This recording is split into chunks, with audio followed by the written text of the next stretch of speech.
Joaquim de Paula, músico, educador, de uma família tradicional de Montes Claros. Trabalha com projetos de socialização através da música. Morando hoje no Rio de Janeiro, participa junto à inclusão social, ensinando para eles construção desde instrumentos musicais, a familiarização e a socialização, unindo a criança e a música de uma forma que só ele sabe fazer. Obras como essa fazem parte da história e da biografia de Joaquim de Paula. Com vocês, Joaquim de Paula. Isso para mim é uma coisa maravilhosa. Isso não, essa raiz é fundamental. Os Hermes de Paula de Montes Claros, sabe? Essa pontuação de onde a gente veio. A poesia de Montes Claros. Eu vou responder isso de uma forma diferente, pode? Meu nome é Joaquim Carlos de Paula e trabalho como músico e como educador. Já moro aqui no Rio há bastante tempo, sou montesclarense, né? Fiquei algum tempo trançando entre Montes Claros e Rio e atualmente eu moro em Petrópolis e a grande parte do trabalho eu faço no Rio. Eu comecei a estudar música lá no Conservatório de Montes Claros, em Minas, né? Mas, independente disso, a minha família toda é muito musical lá em Montes Claros, né? A seresta era do meu tio, Hermes de Paula, sabe? O meu pai tocava, tinha um programa de rádio na antiga ZYD7, onde ele conheceu minha mãe, que também cantava. Enfim, tem toda uma história musical na família, né? A parte acadêmica foi exatamente, eu comecei lá no conservatório e não parei. Do conservatório de lá eu vim para o conservatório do Rio, né? Tive uma época na França fazendo uma especialização em música eletroacústica. E depois, quando eu voltei aqui para o Rio, eu fui tocar rabeca, sanfona de 8 baixos, ou seja, coisa muito montesclarense, muito norte de Minas, sabe? Que eu acho que é uma coisa importante para a gente, né? A raiz, né? Não importa para onde você cresça, a raiz é fundamental, que é o que faz isso aqui, esse movimento, né? A relação entre o que você conhece, o que você tem de referência de mundo e o que acontece no mundo. Então, a música norte-mineira é o que influencia tudo que eu faço, né? Trabalho aqui com comunidade, trabalho com grupos de teatro, de contação de história. Se for esmiuçar, tudo tem a ver com o Vale de São Francisco, o Vale de Jequitinhonha. Tudo está naquela mistura dali. Assim. Eu estava lembrando de uma foto que eu tenho lá de Montes Claros, ainda antes de ter o conservatório. Nem o da Mestra Fininha existia ainda. Era uma bandinha que acontecia lá no Colégio Imaculada Conceição, sabe? E quem coordenava essa bandinha era a Dona Marina. Eu tenho uma foto, né? Até hoje eu lembro de todas as pessoas daquela foto. Tem 50 e poucos anos aquilo, mas eu lembro de todo mundo. Quer dizer, criou um vínculo social, aquela bandinha, que talvez tenha sido a primeira bandinha de Montes Claros. Tem até uma piada no meio musical que o pianista é tão antissocial que ele só enxerga até o tamanho do piano. Que o pianista mais rico, que tem dinheiro para comprar um piano de cauda, ele enxerga um pouco mais longe, mas que o outro enxerga só... E tem um fundo de verdade. Artisticamente, aquele cara pode ser fantástico, pode vender milhões de CDs, mas não é um trabalho social que ele faz. A música em si, ela não é socializante. Socializante é a maneira que ela é trabalhada. Essa bandinha, eu lembro das pessoas, não era porque cada um olhava para a sua partitura na sua frente. Era porque todo mundo olhava para o outro que estava do lado. Mas cria um vínculo que essas pessoas, o resto da vida, elas vão, sabe, falar, que legal aquilo que eu fiz. Que eu fiz, não, que nós fizemos. sabe? Isso é que eu acho que é o grande barato. Mesmo de comunidades carentes, atualmente tem um certo medo de se doar para o outro, né?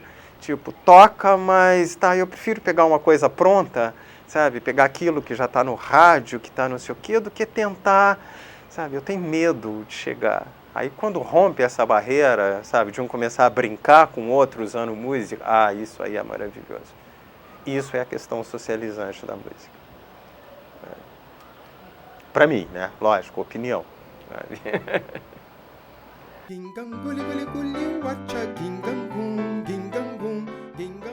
Eu tive mestres, foram pessoas que me ensinaram a pensar música. A Dona Marina, minha mãe, me ajudou muito nesse sentido. Meu pai foi mestre, apesar de ser completamente anti-acadêmico, tá? Assim, daqueles assim, que só fazia piada com a questão acadêmica, assim, mas tinha uma visão, e é isso que eu acho que é ser o mestre, é você apresentar possibilidades e dizer, se você for igual eu, você está perdendo tempo, porque eu já fui. Você tem que ser além. Que aí, para mim, foi fundamental eu ter nascido no norte de Minas. A música do norte de Minas, para mim, é referência, não é ponto de chegada, e sim de partida.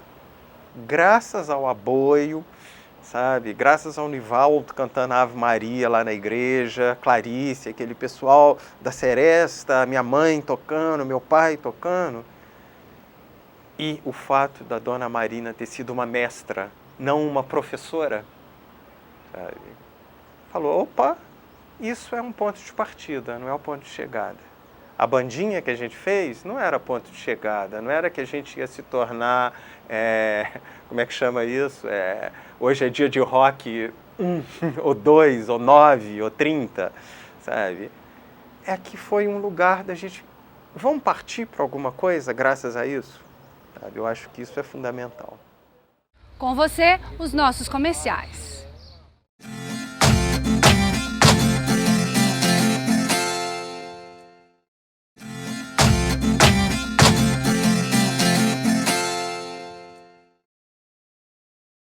Eu não tenho muita noção de que idade eu tinha, mas eu era pequeno, tá? Com certeza, eu era criança, quando teve uma festa de agosto e que o Reinaldo foi para casa do meu tio Hermes.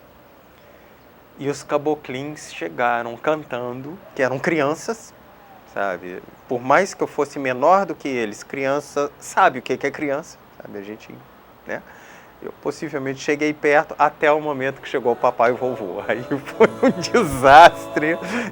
Minha mãe conta que eu fiquei apavorado. Eu não lembro muito do apavorado, mas eu lembro daquela sensação, daquela música, com aquelas caixas, aquilo tudo fazendo.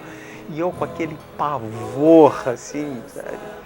Essa é uma coisa marcante que eu não sei te dizer exatamente como ela é. Possivelmente um psicanalista que for mexer em alguma coisa vai descobrir, mas também não quero.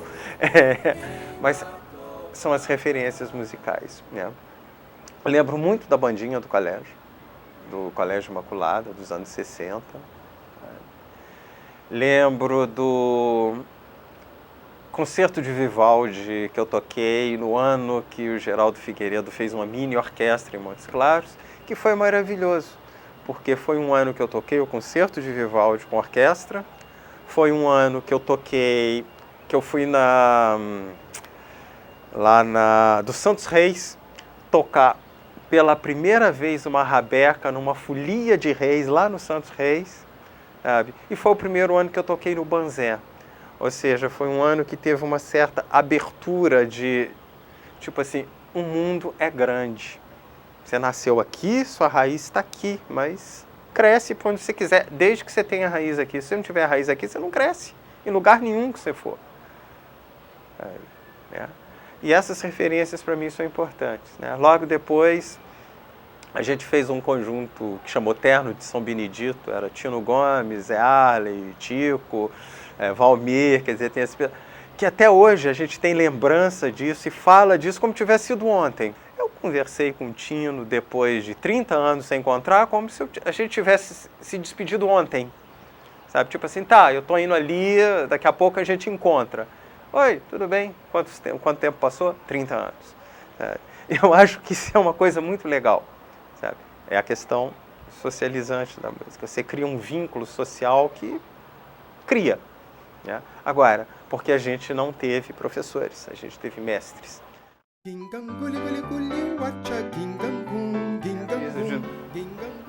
Meu pai parecia muito com ele, só que ele tinha um olho muito claro e meu pai tinha um olho muito escuro.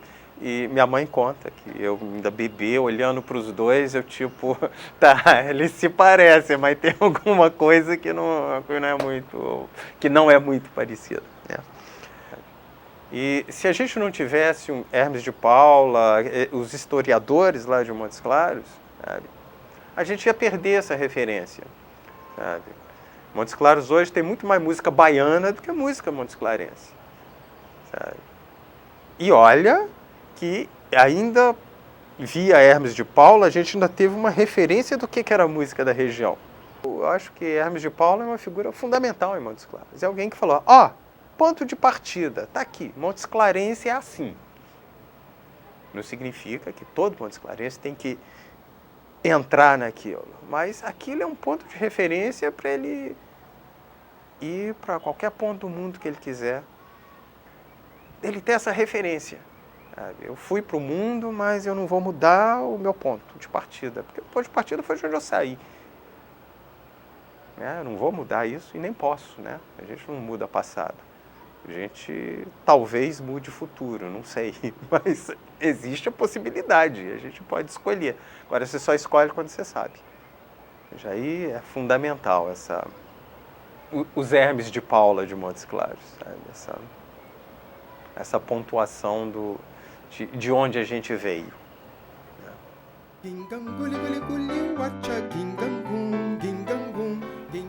A poesia de Montes Claros. Eu vou responder isso de uma forma diferente. Pode?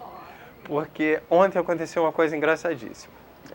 O Jorge Maltner encontrando Tino no shopping da Gávea, no Rio de Janeiro, sabe?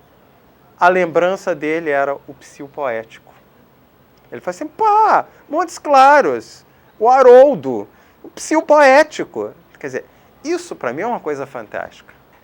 Essa raiz. Essa coisa que diz que não importa onde você está, se você está no shopping da Gávea, se você está em Nova York, se você está é a sua raiz, sabe? É a sua identidade.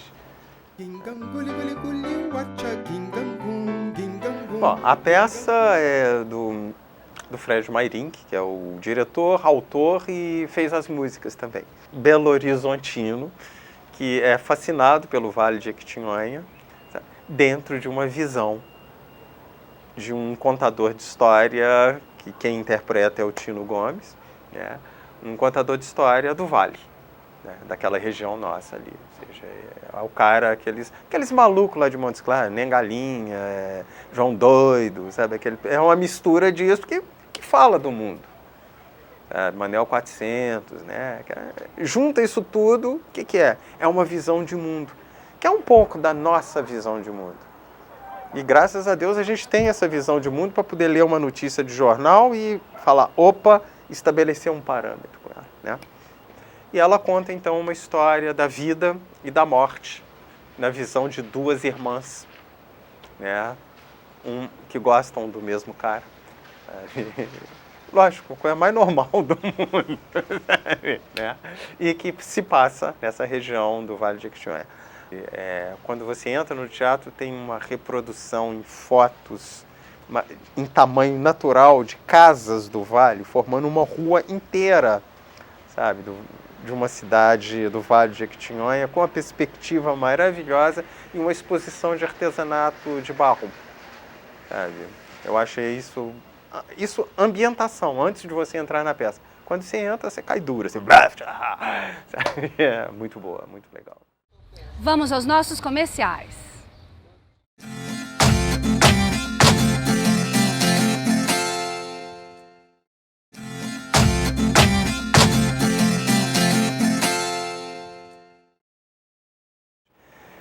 E teve uma vez lá em Montes Claros, ali antes de ser conservatório, o prédio do Dr. Veloso era o Clube Montes Claros. Tinha um auditório, que era onde tinha baile de carnaval, que uma vez chegou um grupo da França, né, de uma cidade que chamava Bourges, para fazer uma apresentação musical. O que toca? Nada. Como o que toca? Nada. Não toca saxofone, não toca piano. É um grupo, sim, mas um grupo que faz música eletroacústica. E que é isso? Nos anos 70, a pretensão da música eletroacústica era estruturar um som que fosse sintético. Que hoje é a coisa mais corriqueira do mundo. Hoje qualquer camelô desses aí vende aqueles tecladinhos, né, com milhões de recursos que na época eram guardados a 7 chaves. Eu lembro que a sala do computador lá nesse grupo que eu fui estudar na França, você tinha que marcar horário e ficava a pessoa te fiscalizando para ver se você não estava roubando os segredos daquelas... Sabe? Lógico, não existia ainda isso. Isso foi o começo de que transformou na música eletrônica, vamos dizer assim, de hoje. Isso na época que era long play ainda, né? E que nem todos eram estereofônicos, vamos dizer assim. Você não tinha ainda aquela questão das 2 caixas. Os caras levavam 8 caixas, um som saía ali, o outro saía ali. Foi um troço de ficar todo mundo assim, peraí, todo mundo assim na cadeira, sabe? Uns odiaram completamente, porque cadê? Música sem músico não existe. Era uma barulhada que você sentia que aquilo estava te afetando de alguma forma. Esse grupo, então, através de Dona Marina, a gente fez contato, sabe? Na época tinha uma fábrica da Peugeot em Montes Claros, né? E a fábrica da Peugeot fez uma carta de recomendação, também, que era o Eustáquio Coelho, que era o diretor da escola que a Peugeot fez uma carta de recomendação. A gente juntou isso tudo, eu acabei ganhando um convite para passar 1 ano e meio lá com eles, trabalhando essa noção de música eletroacústica. E existe gente que até hoje faz música para perturbar pessoas, vamos dizer assim. Perturbar não no mau sentido, mas te mostrar que não precisa do músico. Que, na verdade, música é o som, não é o cara que faz música. Bom, socialmente isso é nada. Artisticamente isso é fantástico, mas isso socialmente é você dizer que você não precisa de gente. Para que um ser social se você não precisa nem do ser? Sabe? E isso é uma coisa interessante da gente pensar, né? E que é onde às vezes eu me bato com essas questões que não é pelo fato de estar fazendo música que você está fazendo uma questão social. A primeira coisa importante é que eu estou fazendo música do norte de Minas, sabe? Isso é uma coisa muito legal. É muito fácil você montar um musical. Agora, ele quer montar um musical que não tem ainda parâmetro. Ele está pegando sanfona, rabeca, viola de 10 cordas, violão de 8 cordas. Quer dizer, é um som que ainda não tem a fórmula pronta. Eu acho isso de uma coragem assim maravilhosa. Isso para mim é a maior satisfação. É quando eu chego num lugar que eu falo, opa, vai virar alguma coisa. Sabe? A satisfação minha de trabalhar em obra social, trabalhar com criança de comunidade que às vezes não conhece livro. A criança aqui do Rio de Janeiro, sabe, que fez um desenho no chão uma vez para mim, do Pão de Açúcar, e falou, tio, o dia que o senhor for ao Rio, o senhor me leva? Criança com 12 anos de idade, que nunca saiu da comunidade que ele vive. Aqui, na entrada do Rio de Janeiro, a 5 quilômetros da Praça 15. Agora, quando uma criança dessa te propõe uma coisa, tipo o grupo de funk, falou, pô, gostei daquele negócio que faz fom ali. 2 semanas depois, o cara estava com o violino. Fala, isso é maravilhoso, isso é um começo, é isso que me dá alegria, sabe? De ver que as pessoas começam, que ainda tem nascimentos, né? Que nem todo mundo morre, sabe? Que gente nasce também. Né? Sempre comecem, sabe? Não acha que chegou no fim não, porque não chegou. Sabe? Está longe. E mesmo que não que esteja perto, não faz a menor diferença. Porque de repente está perto uma coisa, uma vertente musical. Sabe? Eu gosto... Beethoven, para mim, é uma pessoa muito importante. Sabe? É um compositor alemão, era surdo, sabe? Viveu 3 séculos atrás, mas o grande barato de Beethoven não é porque ele era bom músico, não. É que ele soube fazer uma coisa que ninguém tinha feito antes. Ele soube mudar um contexto musical. Isso é que é um barato. É você propor um novo começo. Vamos ver se a gente consegue ser mestres, não para dizer para as pessoas que elas têm que aprender Dó, Ré, Mi, Fá, Sol, porque isso já foi muito bem aprendido e feito, desde 4 séculos atrás. A gente tem que ter isso como ponto de partida. Olha, Beethoven já foi surdo, Schumann já morreu louco. Chopin revolucionou a técnica do piano, morreu tuberculoso, sabe? Ficava lá estudando não sei quantas mil horas seguidas. Não precisa todo mundo morrer tuberculoso por causa disso, sabe? Ele já fez essa parte, essa foi a parte dele. Você tem que pegar dali para frente. Sabe? A gente vê hoje na nossa própria música popular. Todo mundo é filho de não sei quem, é parente de não sei quem, é neto de não sei quem, estudou com não sei quem. Novidade? Não tem. Sabe? Porque ninguém está propondo. E ninguém quer bancar aquele que propõe, porque todo mundo está segurando, né? Crise, né? Então está todo mundo... Sabe? E na verdade isso é ruim, porque senão não sai nunca da crise. Se não tiver outras soluções... Opa, daqui para frente tudo vai ser diferente. Até outro falar, chega, o seu já foi diferente, agora é minha vez. O programa Gente que Faz a Terra está chegando ao final. Aguardo você na próxima semana. Até lá!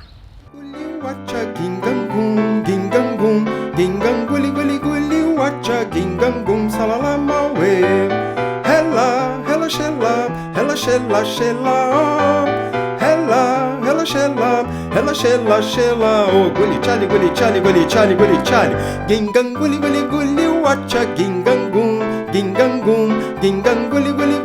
wacha gingang.